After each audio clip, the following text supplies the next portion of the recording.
ડાંગ જિલ્લામાં 2 દિવસના વરસાદ બાદ આજે વિરામ લીધો। વરસાદ બંધ પડતા કુદરતી સૌંદર્ય ખીલી ઉઠ્યું। ગીરાધોધ પોતાના અસલી મિજાજમાં જોવા મળ્યા છે। રસ્તે આવતા અનેક નાના મોટા ઝરણા સક્રિય થયા છે।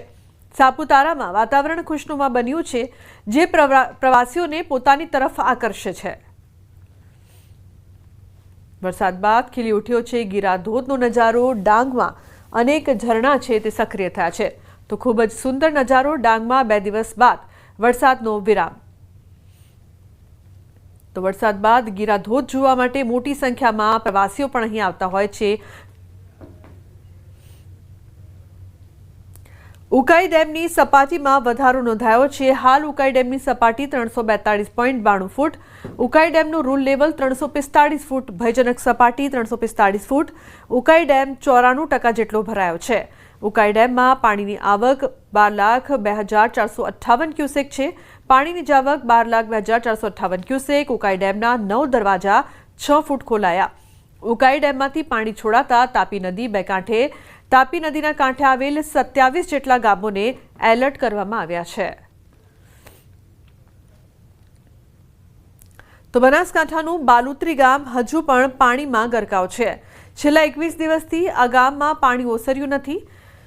શાળા, અનેક મકાનો, ખેતરોમાં પણ હજુ પાણી નથી ઓસર્યા। જનજીવન પર તેની માઠી અસર જોવા મળી રહી છે। બાળકોના શિક્ષણ કાર્ય પર અસર પડી રહી છે, જેથી ગ્રામજનો થરાદ પ્રાંત કચેરીએ પહોંચ્યા હતા, જ્યાં તાત્કાલિક ધોરણે પાણી નિકાલની વ્યવસ્થા કરવાની માંગ કરાઈ છે।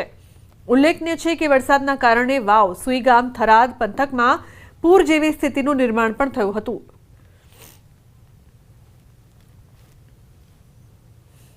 20 દિવસ થયા છતાં હજી પાણીનો કોઈ નિકાલ આવ્યો નથી।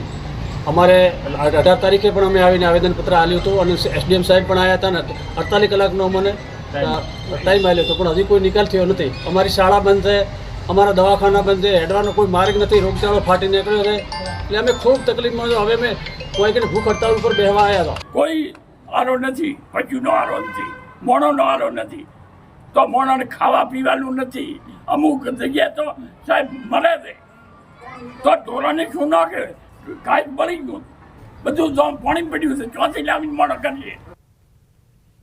પાલનપુરના કાણોદર નજીકની શ્રીમૂલ ડેરીના ઘીના સેમ્પલ ફેલ થયા છે।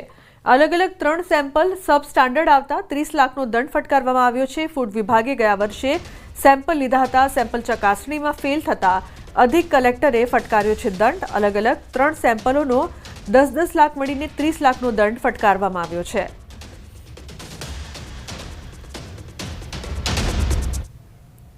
તો સુરત શહેરમાં રોગચાળો બેફામ વધ્યો છે।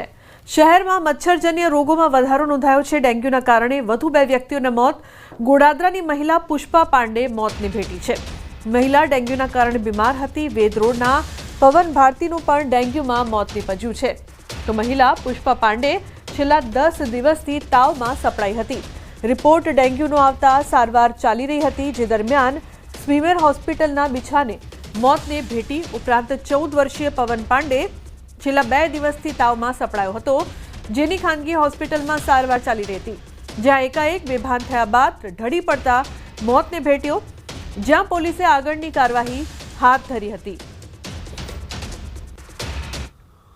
સુરતના પર્વત પાટિયા વિસ્તારની ઘટના। 7 વર્ષના બાળક પર પાલતુ શ્વાનનો હુમલો। જર્મન શેફર્ડ શ્વાન દ્વારા બાળક પર હુમલો કરવામાં આવ્યો હોવાનો પરિવારનો આક્ષેપ છે। બાળકને